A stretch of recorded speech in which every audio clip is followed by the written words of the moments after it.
Hello students, today we will discuss our next topic, that is the pressure exerted by a liquid effect of gravity. Clear?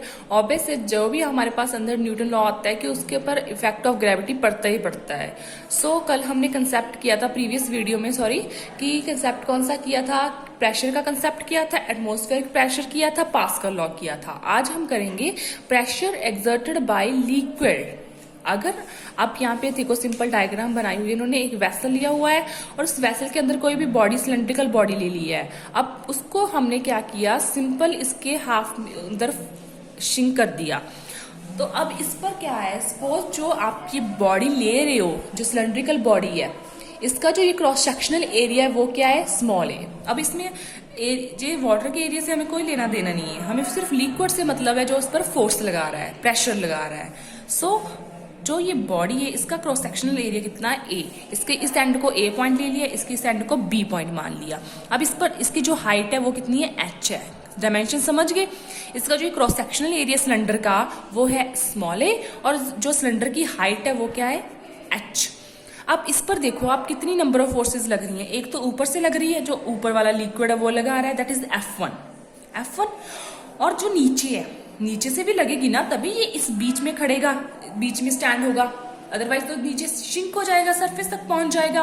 वो depend करता है कि उसकी density को. हम देखेंगे कि जो बॉडीज हैं वो वाटर में सिंक कर रही हैं या फ्लोट कर रही हैं, जो सरफेस के अंदर ही फ्लोट कर रही हैं. वो डिपेंड करता है सारी उसकी डायमेंशंस पर, उसकी फोर्सेस पर, जो लिक्विड लगा रहा है फोर्स, उसकी डेंसिटी पर. क्लियर? अब सिंपल हम प्रेशर एक्सर्ट फाइंड आउट कर रहे हैं इस पर. एक ऊपर से लग गया, जो ऊपर वाला वाटर लेवल लगा रहा है. एक नीचे से लग गई, दैट इज F2. और दूसरा एक उसका वेट जो है, वेट तो ऑब्वियस है, हमेशा किसी का भी वेट जो नीचे को एक्ट करता है, दैट इज mg.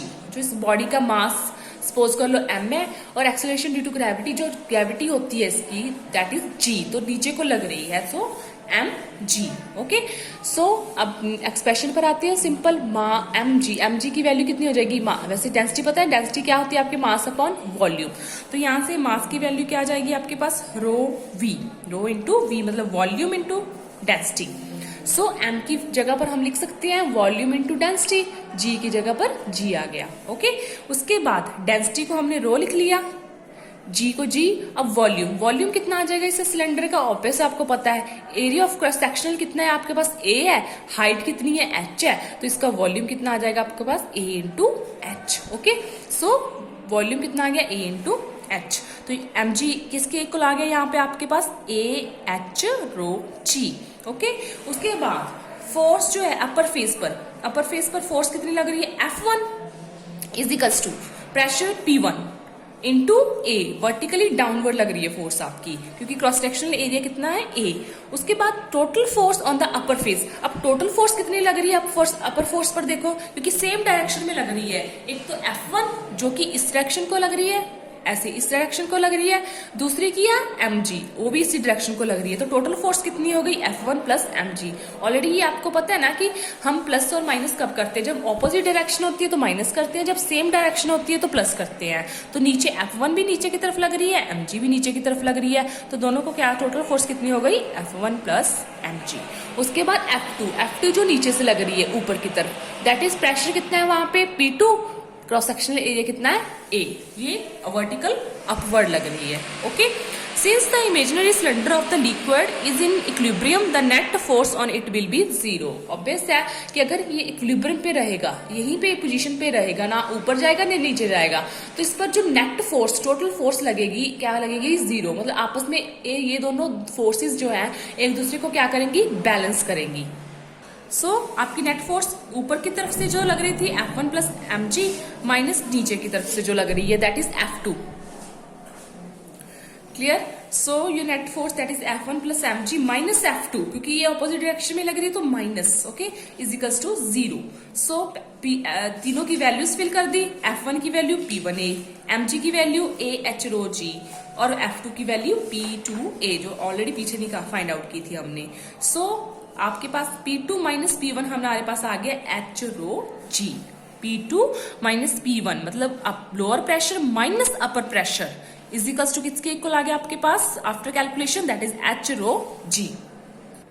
तो उसके बाद उन्होंने डिस्कशन में कर लिया कि अगर हम ग्रेविटी के इफेक्ट को निगलेक्ट कर देते हैं तो जो सिलेंडर, इमेजिनरी सिलेंडर है, उसका जो वेट है उसको भी हम क्या कर देंगे, निगलेक्ट कर देंगे। तो आपकी जी कितनी हो जाएगी, 0। So your P2 minus P1 कितना हो जाएगा आपके पास यहाँ पे, 0। कब होगा, जब हम जो ग्रेविटी का इफेक्ट है उसको क्या कर देंगे, निगलेक्ट कर देंगे।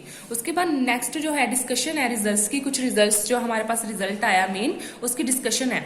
फर्स्ट पॉइंट में क्या कह रहा है वो, अगर आपकी जो equation will also hold when the point A lie at the surface, अगर आपका जो ए पॉइंट है वो सरफेस पे लाई कर रहा है, मीन्स फर्स्ट पॉइंट में क्या कर रहा है कि जो ये वाला आपका पॉइंट ए है वो सरफेस पे ही लाई कर रहा है, मतलब समझ रहे हो ना कि मतलब सरफेस के ऊपर ये वो फ्लो कर रहा है, तो ऊपर से तो कोई प्रेशर नहीं लगेगा क्योंकि सिर्फ नीचे से प्रेशर लगेगा, क्योंकि अगर सेम लेवल पर है जितना सरफेस है वाटर का, वहीं पर जो आपका ए पॉइंट है, तो ऊपर से तो कोई प्रेशर नहीं लगेगा वाटर लिक्विड का, मेनली लिक्विड का नीचे से लगेगा सारा। सो आपकी प्रेशर की वैल्यू कितनी हो जाएगी आपके पास, P, टोटल P हो जाएगी, क्योंकि एक P1 जो है वो 0 हो जाएगा क्योंकि ऊपर से कोई प्रेशर नहीं लग रहा, तो P1 0 हो गया।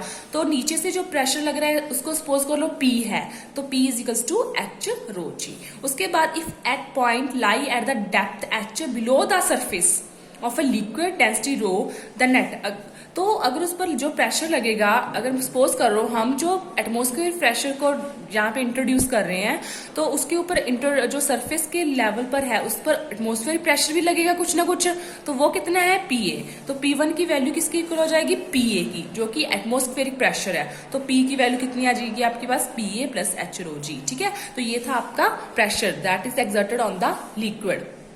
So next topic, that is Archimedes principle. It is very important topic, Archimedes principle. It states that when a body is immersed completely or partially in a liquid, it loses in a weight equal to the weight of liquid displaced by it. ये क्या कह रहा है कि अगर आपकी कोई भी बॉडी है वो completely या partially इमर्स हो जाए लिक्विड में, तो वो अपना जो वेट लॉस कर लेती है। कितना लॉस करती है, जितना कि लिक्विड डिस्प्लेस होगा जब वो बॉडी जो है वो हम लिक्विड में इमर्स करेंगे। जैसे सिंपल यहाँ पे डायग्राम शो की हुई है, यहाँ पे क्या बताया हुआ है, आपके पास एक कंटेनर में लिक्विड लिया हुआ है, उसके अंदर बॉडी रखी है, क्यूबिकल बॉडी, जिसका ऊपर सरफेस क्रॉस सेक्शनल एरिया कितना है आपका, स्मॉल ए है आपके पास। ठीक है, जो क्रॉस सेक्शनल एरिया है वो कितना है आपका, स्मॉल ए। एक अपर फोर्स लग रही है दैट इज F1, नीचे से लग रही है F2, और इसकी जो क्यूबिकल बॉडी की हाइट कितनी है, H, और सरफेस से लेकर यहां तक का अपर लेवल का जो डिस्टेंस है वो कितना है, S। ओके, सो अगर आपका let W1 be the weight of the body in air and W2 be the weight when completely immersed in a liquid. So loss in weight कितना हो गया, पहले कितना था W1, ऑब्वियस है पहले ज्यादा होगा, अगर लिक्विड में इमर्स करेंगे कम होगा। सो लॉस कितना हो गया, that is W1 minus W2। Okay, when the body is immersed in a liquid it experience upthrust. Upthrust क्या होती है, जो आपकी फोर्स नॉर्मल पर जो नीचे से ऊपर की तरफ नॉर्मल लग रही होती है उसको अपथ्रस्ट बोलते हैं।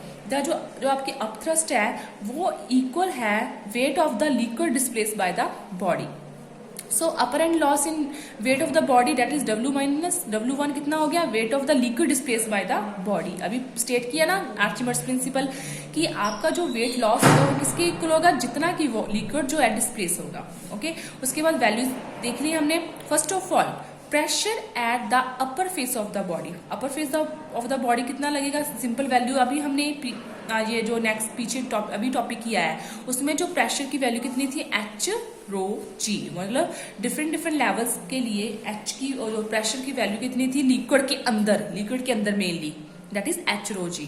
सो फर्स्ट ऑफ ऑल P1 इस पर कितना लग रहा है आपका प्रेशर, दैट इज X क्यों, क्योंकि ये इतना हाइट वाला लिक्विड जो है वो लगा रहा है इस लेवल पर प्रेशर। क्लियर, कितना लेवल है लिक्विड का, X हाइट है लिक्विड की, इतना लेवल ही इसके ऊपर प्रेशर लगा रहा है इस अपर फेस पर। सो X रो डेंसिटी और G acceleration due to gravity.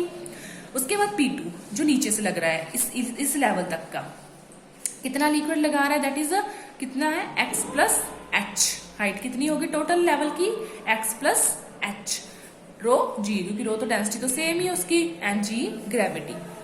उसके बाद F1 फोर्स कितने इक्वल है P1A, क्योंकि A सेम है, P1 की वैल्यू फिल कर दी यहाँ पे, सेम F2 निकाल लिया हमने। तो आपकी F2 is greater than F1, the net thrust act on the body in the upward direction, it is called the upthrust. अभी मैंने बताया ना अपथ्रस्ट क्या होती है, जो आपकी नेट फोर्स अपवर्ड लग रही होती है, नीचे की लिक्विड जो है वो नीचे से ऊपर की तरफ लगा रहा होता है, और उसको हम डिनोट करते हैं U से। सो आपकी U कितनी हो जाएगी, that is F2 minus F1, दोनों एक दूसरे के ऑपोजिट डायरेक्शन में लग रही हैं, सो F2 माइनस F1। तो F2 की वैल्यू लिख ली, F1 की वैल्यू। So next U is equals to F2 minus F1, F2 की वैल्यू फिल कर दी, F1 की वैल्यू फिल कर दी। तो इसके बाद देखो AX रो G, ये इसके साथ कैंसिल आउट हो जाएगा, और U की वैल्यू क्या आ जाएगी आपके पास, AH rho G। AH is equals to volume, तो आपके पास जो अपथ्रस्ट है किसके इक्वल हो जाएगी आपकी, V रो G।